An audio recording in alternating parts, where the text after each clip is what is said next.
नमस्कार, मैं अर्जुन तुकाराम लाट टीजीटी हिंदी जवाहर नवोदय विद्यालय बरपेटा असम। सबसे पहले कक्षा 8वीं के सभी छात्रों का मैं हार्दिक स्वागत करता हूं और हमारा आज का जो महत्वपूर्ण टॉपिक है उस टॉपिक की ओर आपको लेकर चला जाता हूं। और आज के इस पाठ का नाम है अन्याय के खिलाफ। अन्याय के खिलाफ। अन्याय, अत्याचार, अन्याय, जबरदस्ती है कि नहीं। जहां न्याय नहीं है, जहां न्याय की बात नहीं होती है, वहां अन्याय हो जाता है। और खिलाफ का मतलब होता है विरोध। अन्याय, न्याय के विरुद्ध शब्द अन्याय, और खिलाफ का मतलब होता है विरोध। खिलाफ का मतलब क्या होता है? विरोध। तो अन्याय का विरोध, अन्याय के खिलाफ। अब कौन सा अन्याय यहां जिक्र आता है? अंग्रेज सरकार द्वारा या अंग्रेज शासन द्वारा भारतीय जनता पर जो अत्याचार, अन्याय, शोषण था, इसका विरोध। देखिए, ये अन्याय के विरोध इस पाठ में हम एक ऐसे क्रांतिकारी की या स्वतंत्रता आंदोलन में जिन लोगों ने अपना योगदान दिया है, इनमें से आंध्रा मतलब तेलंगाना में एक कोया आदिवासी थे। कोया आदिवासियों ने तथा उनके नेता श्रीराम राजू ने किस प्रकार अपना योगदान दिया, उसके बारे में चर्चा आज के इस पाठ में करने वाले हैं। तो देखते हैं कि बात 1922 की है। उन दिनों अंग्रेजों का शासन था, भारत देश अंग्रेजों का गुलाम था। गुलाम यानी नौकर। गुलाम का मतलब होता है नौकर, दास होना, ठीक है नहीं। तो भारत देश किसका गुलाम था? अंग्रेजों का गुलाम था। अपने लोगों को तरह तरह के अत्याचार सहने पड़ते थे। अंग्रेज शासन ने अपने स्वार्थ पूरे करने के लिए भारत के लोगों को बहुत डरा धमका कर रखा था। अपना स्वार्थ सिद्ध करने के लिए दूसरों को डराना धमकाना ये कोई न्याय नहीं है, ये भी अन्याय है। और इस प्रकार का अन्याय अंग्रेज सरकार करती थी। देखिए, पर उनकी धमकियों के खिलाफ लड़ने की हिम्मत रखने वाले भी लोग थे। वो जरूर डराए, जरूर धमकाए, लेकिन इसका विरोध करने वाले लोगों की भी कमी नहीं थी। ऐसे ही लोग थे आंध्र प्रदेश के कोई आदिवासी और उनके नेता का नाम था श्रीराम राजू। प्रश्न आएगा कि कोई आदिवासियों के नेता का नाम क्या था? तो श्रीराम राजू। अंग्रेजी किताब में एक जगह पर मैंने पढ़ा सीताराम राजू बोल के ही नाम है। याद रखना, दोनों एक ही हैं। हाँ, एक ध्यान रखना है। आंध्रा के घने जंगलों के बीच रहने वाले कोई आदिवासी। तो आंध्रा के घने जंगलों के बीच कौन सी अधीम जाति, कौन लोग रहते थे, इस प्रकार का अगर प्रश्न आ गया तो कोया आदिवासी। इनका नाम क्या है? कोया आदिवासी। देखिए, सीधी सादी खेती के माध्यम से अपनी रोजी रोटी जुटाया करते थे। ये देखिए, एकदम सिंपल जीवन यापन करते थे और रोजी रोटी मतलब पेट भरने के लिए जो उनके पास प्रमुख साधन था वो खेती थी। खेती के माध्यम से रोजी रोटी जुटाया करते थे। दूसरा उनके पास दूसरा साधन नहीं था। पर जब से अंग्रेजों ने उनके बीच आकर अपना हक जमाया, अपना अधिकार जताया, तब उनका जीवन जीना मुश्किल हो गया। देखिए, मुश्किल में पड़े, परेशान हो गए, तब कहीं ना कहीं उनका विरोध जायज हो जाता है। अंग्रेजों की योजना थी कि अंग्रेजों की योजना क्या थी? अंग्रेजी की योजना थी कि वो पहाड़ों के बीच चीरती हुई एक सड़क बिछाई जाए उनकी सुविधाओं के लिए, अंग्रेजों की सुविधाओं के लिए, हो सकता है उनके व्यापार के लिए, हो सकता है उनके शासन के लिए सुविधा हो, इसलिए वो एक जंगलों और पहाड़ों को चीरती हुई सड़क बनाने की योजना अंग्रेजों की थी। पर सड़क निर्माण कार्य के लिए मजदूर कहां से आएंगे, ये सवाल उनके मन में था। तहसीलदार महोदय के सामने आया तो उनकी निगाह, निगाह मतलब आंखें, हाँ, उनकी नजर, निगाह, आंखें, चलो नजर, उनकी नजर आदिवासियों पर पड़ी। कौन से आदिवासियों पर? कोया आदिवासियों के ऊपर पड़ी, जो जंगलों में रहते थे। उनके ऊपर किसकी नजर पड़ी? तहसीलदार महोदय की। कौन? उसका नाम बेस्टियन है। तहसीलदार का नाम था बेस्टियन और बेस्टियन को शासन द्वारा सड़क बनवाने का काम सौंपा गया था। प्रश्न आएगा यहाँ की सड़क बनाने का कार्य किसके ऊपर सौंपा गया था या किसको सौंपा गया था? तो उसका नाम है बेस्टियन और उसको यह काम सौंपा गया था। बेस्टियन स्वभाव से बहुत ही अक्कड़ और क्रूर स्वभाव का था। किसी भी प्रकार की दया, किसी भी प्रकार का प्रेम भारतीय जनता के प्रति उसके पास नहीं था। इतना क्रूर, मतलब एक प्रकार का शैतान था, शैतान। हाँ, अक्कड़ और क्रूर था। वो आदिवासियों के गांव में गया और बड़े घमंड के साथ, जैसे इस प्रकार देखिए कैसे खड़ा है और लोगों को धमका रहा है। लोग अपना सहमे हुए हैं, डरे हुए हैं और बड़े घमंड के साथ खूब चिल्ला चिल्ला कर बोला, 2 दिन में जंगल में सड़क बनाने का काम शुरू होगा, तुम सब लोगों को इस काम पर पहुंचना है, अगर नहीं पहुंचते तो ठीक नहीं होगा। ये भी एक धमकाना है, अंग्रेज सरकार का हुक्म है। इस प्रकार ये बेस्टियन इन कोया आदिवासियों को धमकाकर सड़क बनवाने के काम में लगाना चाहता है। ये देखिए अन्याय कब होता है, जब अपने मर्जी के खिलाफ, अपने मन के खिलाफ हमसे कोई कार्य करवाना चाहता है तो एक प्रकार का अत्याचार एवं अन्याय ही है। और वो अन्याय ये बेस्टियन कोया आदिवासियों के ऊपर कर रहा था। देखिए जान लो, आदिवासी लोग चुप हो गए। क्या बोलते, इस प्रकार का डराना धमकाना इनके द्वारा शुरू होने से क्या बोलते, वो तो चुप हो गए। उन्होंने बोलना ही बंद कर दिया। वे उन घने जंगलों में अकेले पड़े थे, उनको किसी प्रकार का सहारा नहीं था। ऐसे भी अंग्रेज सरकार का शासन था तो किसका सहारा था, कोई सहारा देने वाला व्यक्ति नहीं था। गिने चुने क्रांतिकारी हमारे लोग ये अकेले में लड़ाई लड़ रहे थे, तो वे कुछ पूछे तो किससे पूछे, कुछ करे तो क्या करे। किसी ने हिम्मत करके तहसीलदार से पूछना चाहा कि काम करेंगे तो बदले में क्या मिलेगा। देखिए तो बेस्टियन का चेहरा तमतमा गया, वो क्रोधित हो गया। चेहरा तमतमाना, क्रोधित होना, देखिए क्रोधित होना, गुस्सा, उसको गुस्सा आ गया। क्या मिलेगा, हुक्म बजाना नौकर का काम है, आगे से ये सवाल मत पूछना नहीं तो सीधा गोली मार दूंगा। इस प्रकार ये बेस्टियन तमतमाया। आदिवासी सहम गए, सहम जाना, डर जाना, अरे भाई गोली मारेंगे तो मरना पड़ेगा। बेचारे सहम गए, डर गए, काम पर जाने लगे। पर उनका मन नहीं मानता था, मतलब ये काम उनके मन के विरुद्ध था। बस डराया था, धमकाया था, उनकी मजबूरी थी, नहीं तो बिना कारण वो बेस्टियन गोली मार सकता था। इसके कारण डर के मारे वो काम पर जाने लगे। वे अपमान से अंदर ही अंदर मात्र घुट रहे थे और गुस्से से सुलग रहे थे। उनको लगा ये तो अपमान है, और ये जब आग अंदर सुलगती तो उसको तो एक ना एक दिन बाहर आना ही है, और वो बस इंतजार होना। अभी देखिए कब आग बाहर निकलती है। उन्हीं दिनों एक साधु जंगलों में आकर रहने लगा था। उस साधु का नाम था अलूरी श्रीराम राजू। श्रीराम राजू ने हाई स्कूल तक की पढ़ाई की थी। उसके बाद अगली पढ़ाई छोड़कर वो 18 वर्ष की उम्र में ही साधु बन गया था। जब वह उन जंगलों में रहने आया था तो आदिवासी लोगों से अच्छी तरह से हिलमिल गया। हिलमिल जाना मतलब मिल जाना, उनके साथ बातें करते, उनके स्वभाव को परिचित किया उसने। लोग उसे अपने दुख दर्द की कहानी सुनाते, पूछते कैसे अपने कष्टों से छुटकारा पाए। देखिए आदिवासियों के मन में, उन लोगों के मन में जो भी सवाल आते वो श्री राम राजू से पूछते, और राजू हर एक सवाल का समाधान करता था। तो इसलिए लोग अपने दुख दर्द बांटने के लिए श्री राम राजू के पास आ जाते थे। श्री राम राजू ने आदिवासियों से कहा, अत्याचार के सामने कभी दबना नहीं चाहिए। देखिए अत्याचार के सामने कभी दबना नहीं चाहिए, ये श्री राम राजू ने आदिवासियों से सिखाया था। तुम लोगों को काम पर जाने से मना करना चाहिए। बस आपका अगर मन नहीं मानता है ना, सीधा मना कर दो, हम काम पर नहीं आएंगे। उसकी बात सुनकर आदिवासियों में हिम्मत आई। देखिए किसकी बात सुनकर, श्री राम राजू की बात सुनकर आदिवासियों को लगा चलो कोई तो हमारे पीछे है और हम अभी उनको ना कह सकते हैं।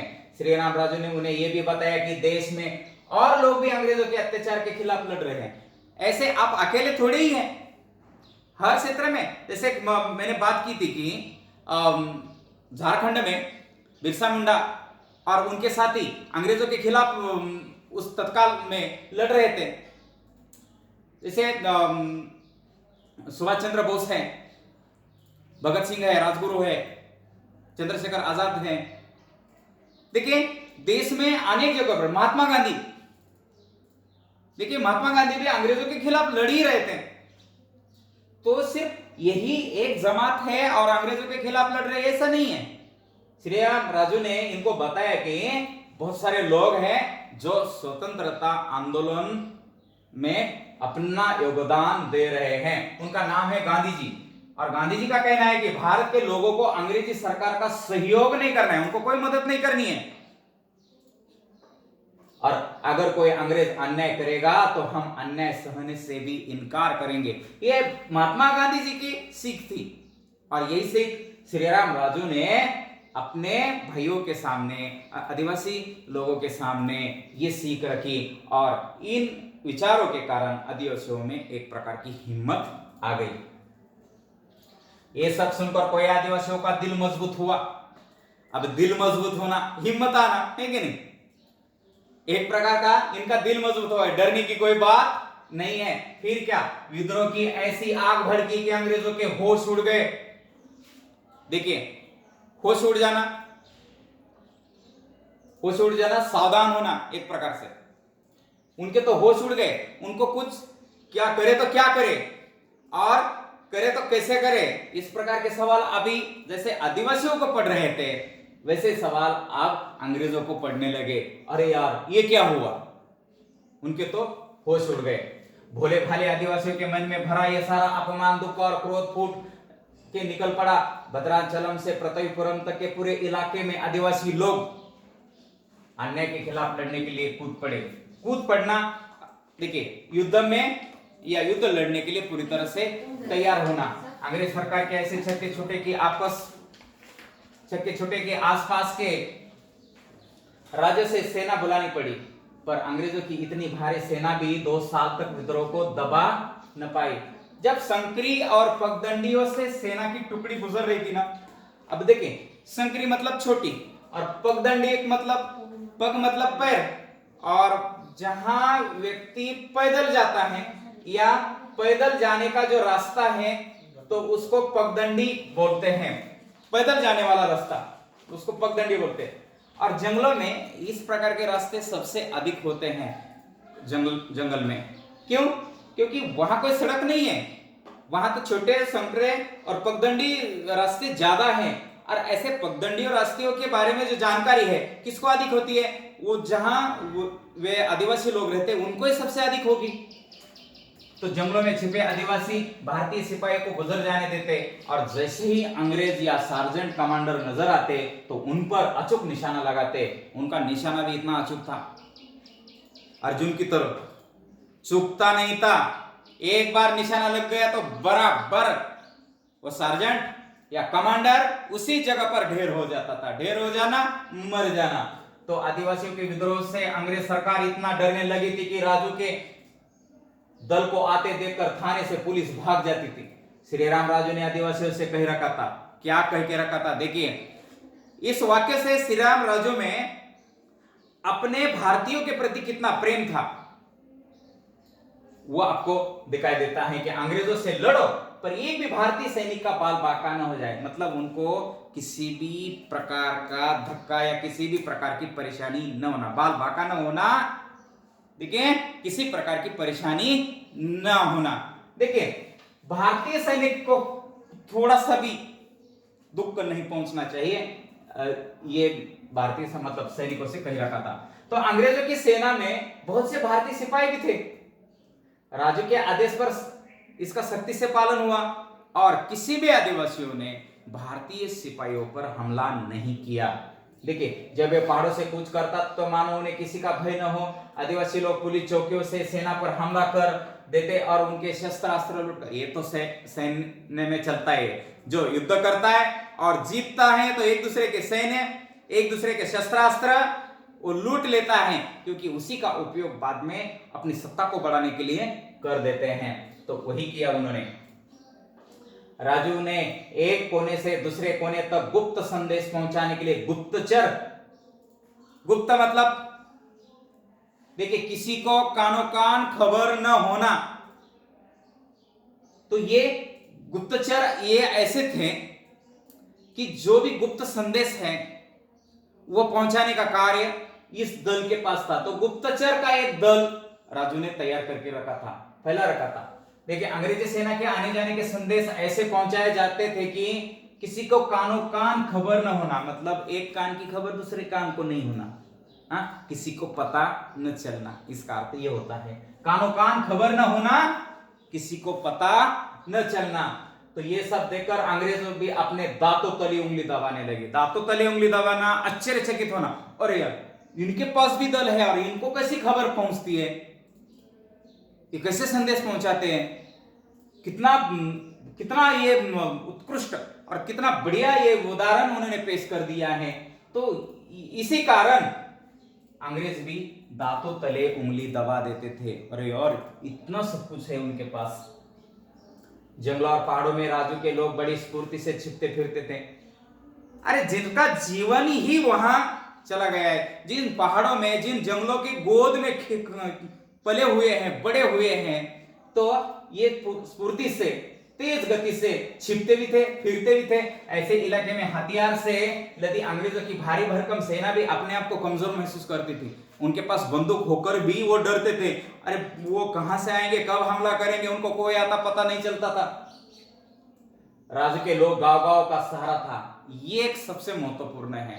राजू के लोगों को गांव का सहारा था, लेकिन अंग्रेज सिपाहियों को गांव का सहारा नहीं था। और जहां गांव का सहारा होता है ना, वहां लड़ना बहुत ही आसान था।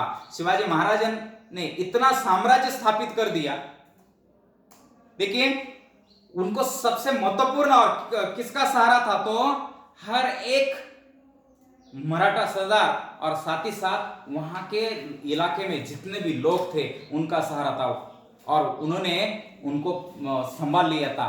तभी जाकर इतना बड़ा साम्राज्य वो तैयार कर दिए थे। साथ ही साथ राजू के लोग गांव गांव का सहारा था। गांव के लोग विद्रोहियों को शरण देते और लाख कोशिश करने पर अंग्रेज उनकी खबर नहीं लगा पाते थे। गांव के लोग उनको शरण देते थे, छुपा लेते थे। कितना भी पूछने के बाद भी वो बताते नहीं थे कि ये लोग कहाँ हैं। देखिए फिर अंग्रेजों को एक तरकीब सूझी। अंग्रेजों को एक तरकीब मतलब उपाय सूझ लिया कि कौन सा उपाय। उन्होंने सोचा कि आदिवासियों को लड़ाई में तो हरा नहीं पाएंगे, अब इन्हें भूखे रखकर मारना पड़ेगा। अंदर जंगल के गांव में राशन लाने वाले सारे रास्ते बंद कर दिए गए। किसी को भी सामान का एक जगह से दूसरी जगह पहुंचाना मुश्किल हो गया। लोगों की बंदूकों के कारतूस खत्म हो गए और इसके कारण अंग्रेजों के सिपाही गांवों में घुसकर लोगों को मारने पीटने लगे। यहां तक कि उगी हुई फसल को भी जलाया जाने लगा। तो अंग्रेजों ने सोच लिया कि आदिवासी ऐसे हमसे हार नहीं मानेंगे, उनको हारना है तो उनका खाना पीना बंद करो। और उनका खाना पीना कहां से आ जाता है, तो ये जो राशन है लेकर जाने वाले लोग हैं उनके रास्ते बंद करो, उनकी जो धान है, फसल को जला दो, और तब कहीं जाकर ये लोग मानेंगे और हार मानेंगे। ऐसे अंग्रेजों को लगा। और यही एक उपाय है कि हम आदिवासी लोगों को हरा सकते हैं, हम आदिवासी लोगों को मिटा सकते हैं। इस प्रकार की एक उपाय उनके पास आ गया। तो देखिए आदिवासियों की हिम्मत जवाब देने लगी। हिम्मत जवाब देना, हार मानना। देखिए किसके कारण, राशन बंद कर दिया, इनके धान जलाए जाने लगे, लोगों को गांव में जाकर पीटना उन्होंने शुरू कर दिया। तो देखिए राशन समाप्त हो गया, गांव में जाकर पीटना शुरू कर दिया, धान जलाया जाने लगा, अंग्रेज सरकार हर तरह से उनको परेशान करने लगी। तब लोगों की हिम्मत जवाब देने लगी, लोग हार मानने लगे। और आखिर कब तक ये तकलीफ बर्दाश्त की जा सकती है, इतना सारी परेशानियां कब तक बर्दाश्त करेंगे। लगभग 2 साल से ये विद्रोह चल रहा था और राजू के कुछ साथी पुलिस की पकड़ में भी आ गए।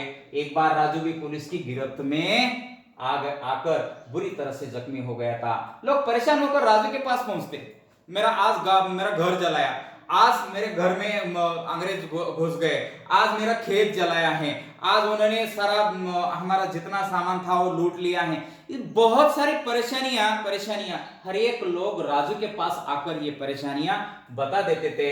उससे उनका दुख राजू को देखा नहीं गया। राजू ने सोचा कि अगर मैं अंग्रेजों के सामने आत्मसमर्पण करूंगा तो कम से कम मेरे इन आदिवासियों भाइयों की जान बच सकती है। इतना बड़ा एक निर्णय राजू ने लिया और अंग्रेजों के सामने आत्मसमर्पण करने की कोशिश की उन्होंने। कर दो तो अंग्रेज दल अंग्रेज इन हजारों लोगों को रोज सताना बंद कर देंगे। उसने देखा कि 2 वर्ष के इतने लंबे संघर्ष के बाद लोगों में कठिनाइयों का सामना करने की तैयारी नहीं रह पाई है और अंग्रेज तो उन्हें भूखा मारकर ही छोड़ेगी। देखिए उसने देखा कि 2 वर्ष तक ये लंबा विद्रोह चला है और इन 2 वर्ष के संघर्षों के बाद लोगों में कठिनाइयों का सामना करने की तैयारी नहीं रही है। कब तक करेंगे ये लोग, है कि नहीं, और न रह पाए, अंग्रेज सरकार इन्हें भूखा मारकर छोड़ेगी। इससे अच्छा है कि मैं अंग्रेजों के पास जाकर आत्मसमर्पण करूं। ये सोचकर श्रीराम राजू ने अपने आप को अंग्रेजों के हवाले सौंपने चला। सेना के मेजर गुडाल, ये नाम याद रखो, देखिए सेना के मेजर गुडाल मंपा गांव में डेरा डाले हुए थे। डेरा डालना, बस जाना, वहां टेंट लगाकर बैठ गए उधर ही। राजू को गिरफ्तार करके उनके पास पेश किया गया और गिरफ्तारी की खबर सुनकर आसपास के गांव के लोग बड़ी संख्या में वहां इकट्ठा होने लगे। राजू को गिरफ्तार किया क्योंकि राजू ही मेन इस विद्रोह का नेता था। राजू ही कोया आदिवासियों का प्रमुख नेता था और श्रीराम राजू को ही जब अटक कर दिया, मतलब श्रीराम राजू ने वैसे तो आत्मसमर्पण किया था और उनके पास पहुंच गया था, तो लोगों को उनकी चिंता सताने लगी और गांव-गांव के लोग वहां इकट्ठा होने लगे। अब देखिए मेजर गुडाल मनी मन बहुत अधिक खुश हुआ। क्यों खुश हुआ होगा? अरे जिस शिकार के पीछे पिछले 2 सालों में लगा है वो शिकार उसके पास आ गई है, खुद चलकर उनके पास आ गई है। देखिए दिया भी है।